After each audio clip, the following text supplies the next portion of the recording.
A continuar con la ponencia de Agata Pawlowska. Ella es licenciada en Filosofía por la Universidad de Varsovia y la Universidad de La Salle.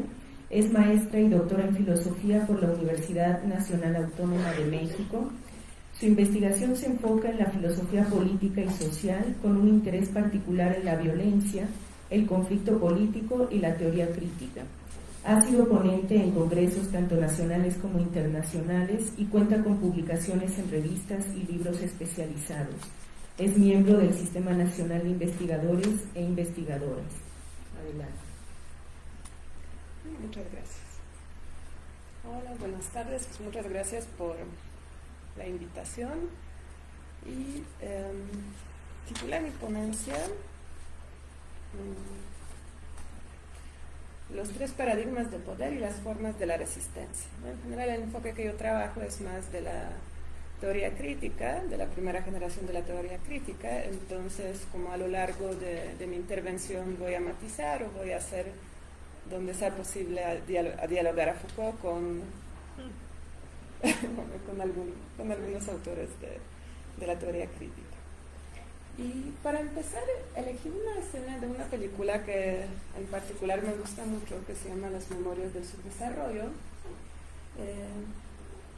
como una escena donde, de manera didáctica, pero también, digamos, muy interesante y creativa, podríamos ver cómo la teoría o tres paradigmas del poder que nos muestra Foucault, por ejemplo, en el último capítulo de este libro de defender la sociedad, de la transcripción de sus clases, especifica, ¿no? Entonces, a lo largo de las mesas en las que participaron, vieron que para Foucault hay, digamos, tres grandes formas de relaciones de poder o de paradigmas de poder.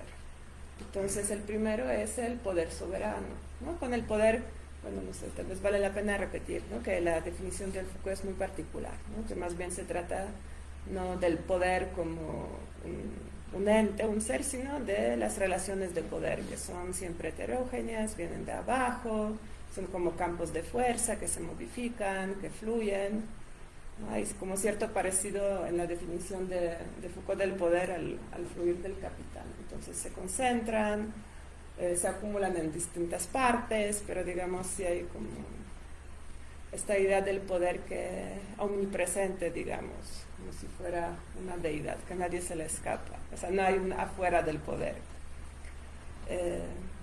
Lo que le interesa al Foucault es también que viene de abajo, que como la microfísica del poder, o sea, diferentes orígenes que son como pequeños, que no han sido tan estudiados por los filósofos, lo marginal, ¿no? Y a su vez, siempre, ¿no?, Foucault nos dice que donde hay poder hay resistencia. Entonces, frente a esta caracterización de poder, ¿no?, que también la escucharon en otras intervenciones, ahí distingue Foucault al menos tres, no, yo les digo paradigmas, pero tal vez, pues sí, tres paradigmas del poder. El poder soberano, jurídico, ¿no?, que es digamos, el poder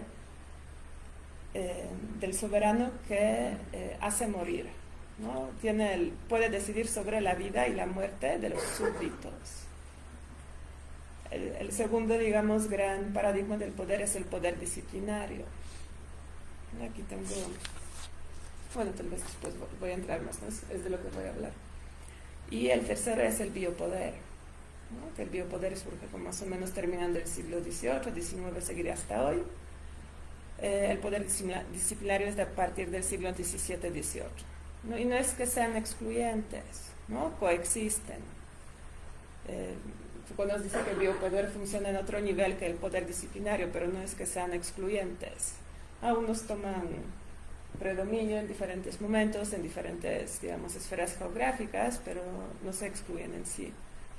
Hay un caso paradigmático para Foucault donde coinciden exactamente los dos, es el Estado nazi, ¿no?, un Estado genocida, donde el poder disciplinario y el poder soberano digamos, tienen el mismo campo de acción. Pero bueno, aquí elegí un ejemplo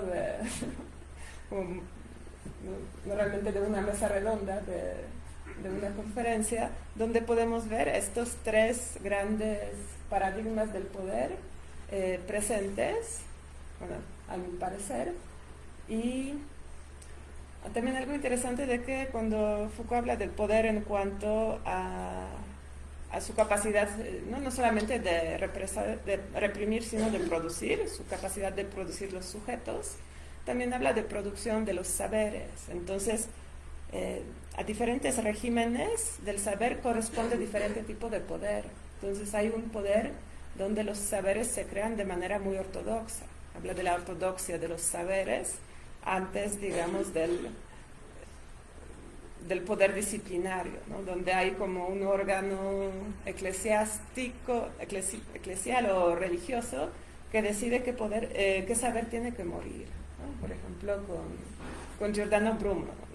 O sea, realmente no importa tanto desde la perspectiva de Foucault el contenido, ¿no? Pero la forma del saber que representa él tiene que ser eliminada. Entonces se elimina el sujeto como esta instancia a través de cierto discurso inaceptable en su momento se expresa, ¿no? Luego, frente a la ortodoxia del poder, está el poder disciplinario en torno a los saberes que voy a explicar. Y al menos en este texto de defender la sociedad, no hay un poder de saberes análogo al biopoder. Entonces aquí voy a arrojar como mi hipótesis cuál podría ser un poder de los saberes análogo al biopoder, ¿no? Bueno, entonces yo les invito a ver la escena, que sí es un poco larga, son 5 minutos, no teniendo presente estos aspectos del poder sobre los saberes, del poder que crea los individuos y la forma, ¿no? Lo que me interesa mucho de Foucault es la cuestión de la forma que comparte con Benjamin y con Marx, ¿no? Realmente el contenido sí es relevante, pero bueno, para los fines que a mí me interesan de la transformación social es la forma. Lo que hay que transformar no es el contenido, sino la forma de las relaciones sociales, la forma de las relaciones de producción, de compartir el saber, las enseñanzas, etc. ¿Sí? Bueno, entonces vamos a ver el fragmento. De la operación, a veces costosa, dolorosa, mediante la cual un pueblo toma conciencia de su capacidad de transformar su vida social, de escribir su propia historia y de recoger lo mejor de sus acciones para hacerlas fructificar y para enriquecerlas con las condiciones de la lucha de liberación nacional. Estábamos fuera, casi a unos pasos de los cocineros y criados negros de la escuela. Descubrí que era un espíritu, término peyorativo para despreciar a los latinoamericanos, a los morenos del continente, a los casi negros. Ahora sé que aunque parezca blanco, anglosajón y protestante, soy en realidad un negro sureño. Los latinoamericanos todos son negros, discriminados, oprimidos, rechazados, ignorados, extranjeros, dentro de esa nueva estafa con pretensiones de universalidad, el estilo de vida norteamericano, el gran sueño blanco de Estados Unidos. Bueno, ahora toca al abogado de diablo, el que lleva a las dudas, también sobre las dudas, y que os pregunte. Pero señores, ¿no se dan cuenta que las palabras que están empleando, subdesarrollos, son enfermas, o por lo menos enfermizas? ¿No se dan cuenta, nos preguntan que tal vez estas palabras son trampas del lenguaje cómplice de una cultura ya gastada, un alma, una coartada lingüística, un enredo lingüístico ideológico que puede llevaros a la paz mental de las fórmulas? Inútil huir en el continente lingüístico del subdesarrollo y olvidarse de que la contradicción fundamental de nuestra época no es la contradicción entre el imperialismo norteamericano y los 3 continentes subdesarrollados, sino la contradicción entre el desarrollo infructuoso de las fuerzas productivas en todo el mundo y las formas y las relaciones de producción del capitalismo. Es decir, entre revolución socialista y sistema capitalista, en su última fase entre ellos. Por ejemplo, hablas de otras cosas, de contradicción fundamental entre proletariado y capitalismo. Y yo así creo yo, en contra de lo que pensás vos, que es totalmente abstracto. Las contradicciones fundamentales se verifican en la realidad. una contradicción fundamental cuando se encarna, se transmuta en guerra. Que quiero decir que para mí la contradicción fundamental no se sitúa en este momento, por ejemplo, entre los proletarios europeos y los capitalistas europeos, sino en una zona donde la guerra encarna y materializa y muestra lo que es una contradicción fundamental. Por ejemplo, el Vietnam. Entonces, el problema es más esto es otro libro. Entonces, esta discusión está solamente fundamentada en el hecho, sí, la contradicción fundamental es una o la otra. No. Es decir, si lo digo a nivel exclusivamente de la obra escolástica masiva, estoy de acuerdo contigo. Pero en la encarnación completa veo que es otra cosa. ¿Y tú qué haces ahí arriba con ese debate? Pero sí, que es muy importante que terminamos nuestra competencia. Fuera de Cuba no se veía nadie. Aquí, en cambio, ya está situado. ¿Quién te ha visto, Eddie? ¿Quién te ve, Edmundo? ¿No? A ver. ¿Cuál es su nombre? Jack Delbert. Can I ask the question in English? It's all right.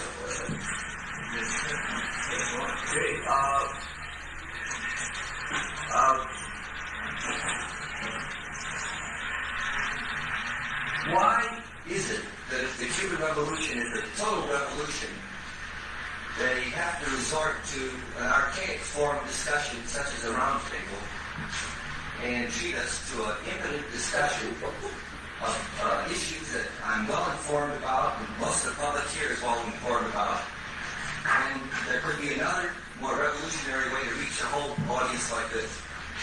Jack Delbert plantea, diciendo la revolución cubana, una revolución original, ¿por qué recurre a métodos convencionales como son las mesas redondas? ¿Y por qué no desarrolla un método más dinámico de establecer una relación entre el panel y el público? No entiendo nada. El americano tiene razón. Las palabras se devoran las palabras y lo dejan a uno.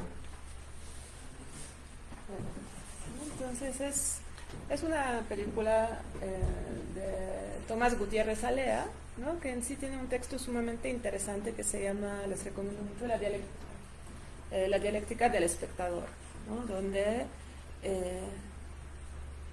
intenta de manera teórica y luego en la práctica en sus películas juntar la teoría aristotélica de la identificación, de catarsis, digamos, de la identificación con los personajes, donde el espectador, digamos, se purifica de las emociones a través de presenciar la película, y la forma de Brecht del distanciamiento, ¿no? Entonces, como le hace, por ejemplo, en la forma de la película, insertando fragmentos documentales. Entonces, para Brecht, para Benjamin, para toda la teoría crítica, la cuestión del distanciamiento es sumamente importante, ¿no? Que consiste en muchos, digamos, momentos en detener el fluir de la acción, ¿no? Como mostrar el momento de artefacto de la artificialidad y que el espectador logre distanciarse de lo que está presentando y active, digamos, no solamente su parte emocional, sino también la capacidad crítica. Entonces esta escena me parece sumamente importante, ¿no? Porque es como la repetición de esta escena aquí, y la importancia de la forma y del contenido, y también del extranjero y del extraño. Entonces, no, voy a empezar con esta figura del extraño y del extranjero, ¿no? De este señor que interviene ahí.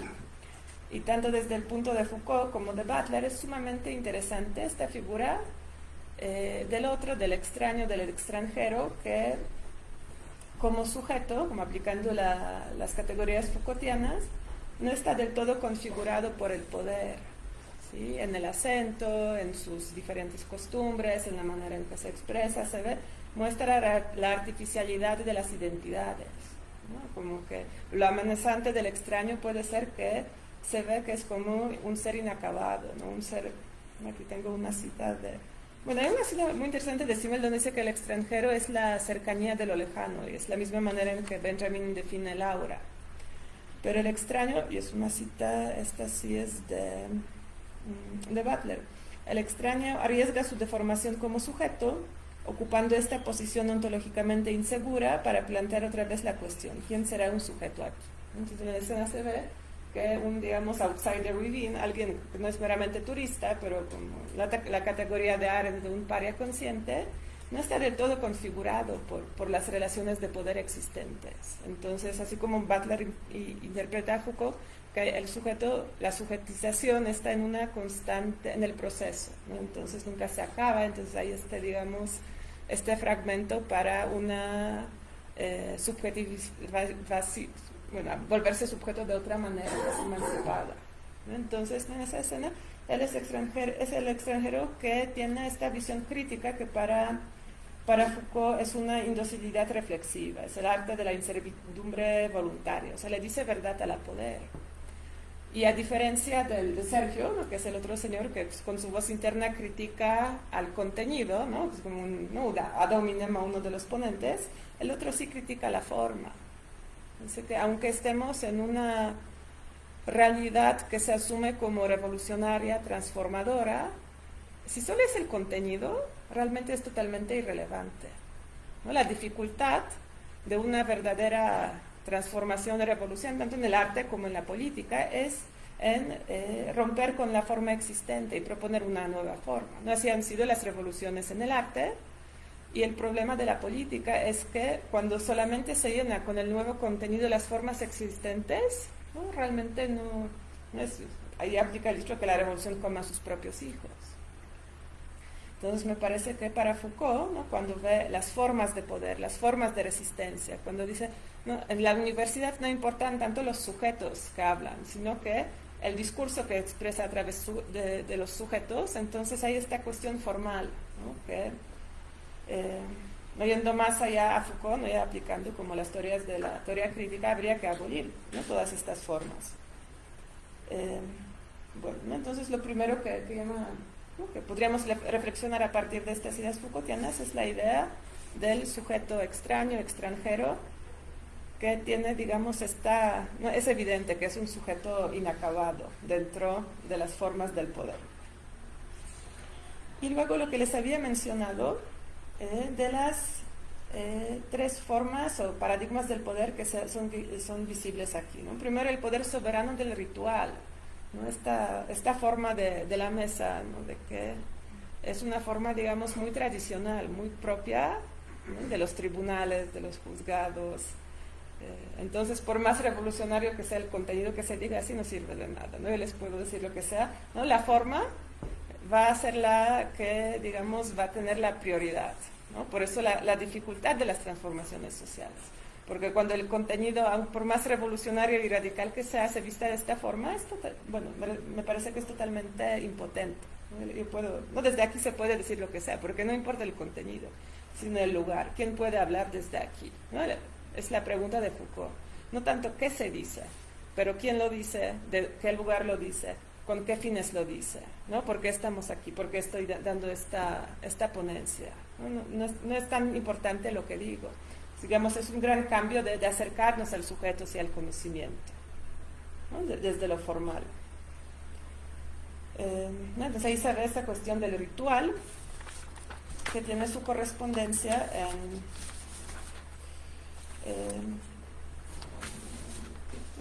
en la ortodoxia, ¿no?, la ortodoxia de los saberes, ¿no?, que había mencionado, que es esta capacidad de censurar los saberes, de qué se puede decir y qué no hay que decir. Y el segundo momento es el saber disciplinario, ¿no?, que para Foucault es un saber que crea a los individuos, es decir, digamos, mientras que el poder soberano extrae del individuo el conocimiento, el trabajo, es un poder extractor de los bienes y capacidades. El poder disciplinario captura el cuerpo, es un poder productor que busca un estado óptimo de funcionamiento, que el sistema ya funcione por sí mismo. Y aquí, bueno, no se ven, ¿no?, como los, ¿no?, hay, bueno, en la escena son puros, digamos, hombres o varones, ¿no?, colocados en un escenario muy particular, ¿no?, que tienen cierta manera de expresión contenida, usan cierto tipo de vocabulario, se dicen de cierta manera, discuten de cierta manera, no tienen micrófono, es como aquí, básicamente. Entonces, como la universidad, ¿no?, ¿quién está legitimado a hablar, ¿no? El hecho de que ¿no? Los títulos universitarios. Para Foucault dice que es un gran teatro, ¿no? Que realmente el doctorado es la muestra de un disciplinamiento máximo del sujeto, ¿no? De pasar por todos los rituales de exámenes, de tomar clases, del llegar a tiempo, todo por lo que estamos pasando, ¿no? Entonces, no se trata tanto del contenido, sino de formarnos en los sujetos que se puedan sentar aquí, ¿no? Más o menos tranquilos, no moverse demasiado, no gesticular demasiado, hablar propiamente al público. Bueno, triste, pero... a ver, no, el problema con el Foucault es que no es dialéctico, ¿no? Aquí si retomamos la teoría crítica, sí habría esta otra parte. Porque, en fin, ¿no? ¿Dónde aprendí todo esto? En la academia. Entonces, como que vale la pena también rescatar a toda la tradición dialéctica de la teoría crítica, donde no realmente no es tan simple, ¿no? Que hay esta complejidad de que, a la vez, aunque se disciplinen los sujetos, también hay herramientas para, desde adentro de las relaciones, digamos, para resistir también, ¿no? O sea, están en el mismo espacio a pesar de todo. Y en torno a los saberes, ¿no? Este proceso del disciplinamiento para Foucault, y lo escribe en la clase del 25 de febrero del 76, en Defender la Sociedad, es, ¿no? Primero, ¿qué ocurre en la universidad? ¿No? Y aquí, ¿no? Foucault de manera muy acertada se pregunta si la universidad es el lugar del progreso del conocimiento, ¿no? Porque así se presenta. Y aquí hay una coincidencia interesante, bueno, con la teoría crítica, ¿no? Porque realmente Foucault obviamente niega la idea del progreso. Dice que lo que sucede en la universidad, hay una lucha de diferentes saberes, ¿no? Que entran en conflicto. Entonces, hay una forma de saberes múltiples, independientes, heterogéneos y también secretos, que pasan por el proceso del disciplinamiento, ¿no? Que lo vincula con las disciplinas, ¿no? Cuando el conocimiento se fragmenta en las disciplinas. Entonces menciona 4 etapas de los saberes que están siendo disciplinados en la universidad, ¿no? Como antes, simplemente se censuraban, con la ortodoxia había cosas de las que no se podía hablar, aquí se descalifican, se seleccionan ciertos saberes. Para que se eliminan los que son económicamente costosos y se normalizan, ¿no? El poder disciplinario es un poder que normaliza los saberes entre sí, hace equivalencias, hace una clasificación jerárquica y una centralización piramidal. Entonces, también hay un proceso de homogeneización de los saberes. Entonces, aquí no se puede, aunque hay esta apariencia del progreso, realmente para Foucault no hay ningún tipo de progreso, ¿no? Sino que es más bien arqueológico, ¿no? Diferentes estratos. Entonces, la universidad es un gran aparato uniforme de los saberes. Su función es selección no tanto de personas, sino de saberes. Y ahora el tercer momento, que creo que sí se vio en esa escena, es del biopoder. Entonces, mientras que el poder disciplinario crea individuos, el biopoder se ocupa de las masas, de la masa viviente, de la biomasa, ¿no? En las categorías de la mortalidad, ¿no? Hace vivir y deja morir. Y para Foucault, un elemento, digamos, indispensable en el ejercicio del biopoder es el racismo y la creación del enemigo, pero el enemigo no entendido en los términos bélicos, de guerra o de... No es un enemigo político, sí es un enemigo como en categorías biológicas. Entonces se produce la categoría de la raza y de la necesidad de eliminar o dejar morir los que son de otra raza para que la raza, el colectivo propio, el nosotros, prospere, para que se fortalezca, ¿no? Para que su fuerza vital crezca. Entonces ahí es como la otra cara del biopoder, ¿no? Y también una cosa muy, digamos, nefasta que Foucault describe del Estado nazi, ¿no? De que no solamente es la muerte de los que son denominados como de raza distinta, ¿no? En el caso de los judíos como Gegenrasse, o sea, una raza, antiraza, sino también que la guerra purifica la raza propia, ¿no? De que hay un fortalecimiento de la raza propia por el sacrificio que se hace en la guerra. Entonces, eso en cuanto al biopoder. ¿No? Y en esta escena, no sé si se fijaron, que hay una persona, un mozo que sirve el agua, ¿no? Que está realmente volteado, ¿no? O sea, ¿no? Pero ahí está muy presente.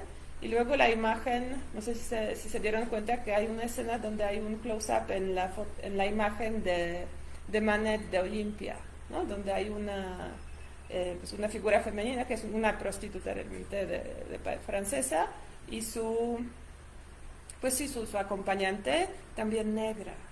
Entonces, bueno, no sé si esa intención de Gutiérrez Alea, pero como ¿no? Podríamos interpretar que también el biopoder está presente aquí, ¿no? Como realmente son representantes de